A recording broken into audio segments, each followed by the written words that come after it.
Daily Pink Slip. From a custom deck of playing cards to insanely valuable coinage, we're counting down the 10 most expensive things ever made out of silver. Number 10, the Carrandi Gothica Pen. This sure as hell ain't your standard Bic. This hand cramper is made out of silver coated in rhodium, then festooned with 892 colored diamonds, all in the characteristically Gothic architectural style. It was first introduced in 2006, right around the time that Casino Royale was playing in theaters. Care to take a guess at how much this pen costs? 40,500,000 all in. Okay, not quite. However, some sources online state that this thing cost $406,453, which is oddly specific. Online retailers are selling it for about $4,000, and with only 1,140 of these being made, you gotta grab one of these limited edition baubles before they're gone.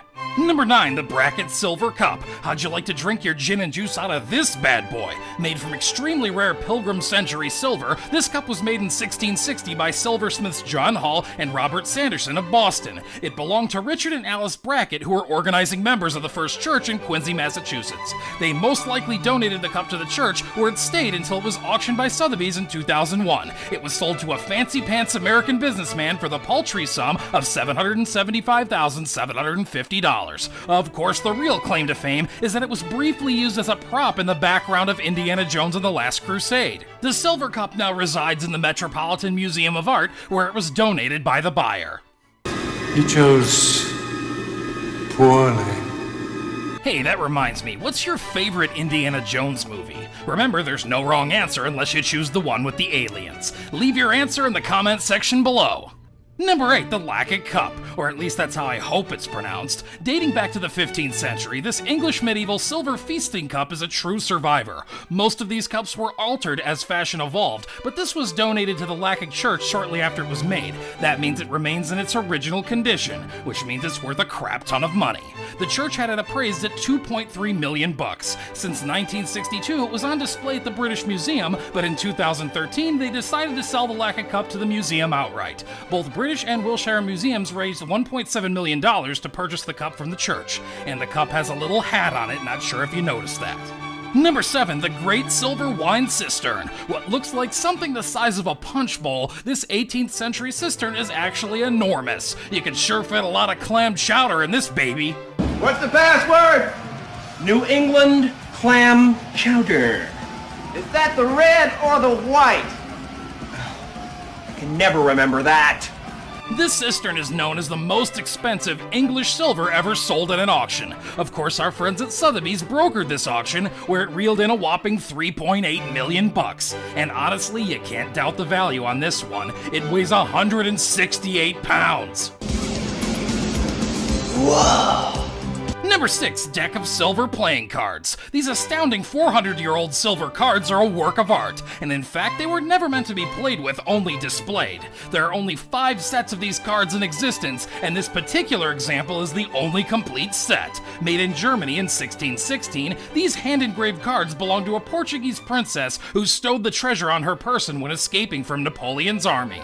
Fast forward to 2010, and a private owner put the cards up for auction at Christie's, where they fetched a wallet-busting $3.9 million.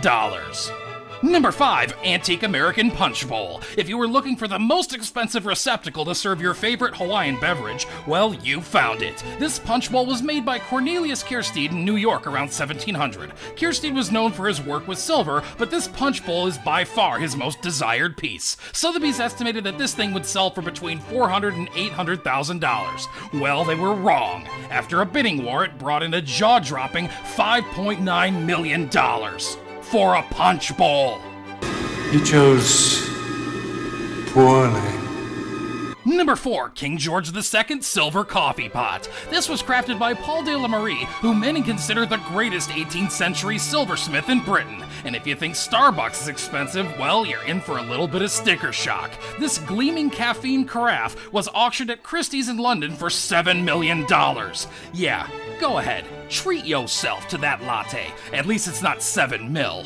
Number 3, Germain Souptureen. You like lobster bisque? Yeah, well, so did King Louis XV, so he had this gorgeous silver soup tureen commissioned by Thomas Germain.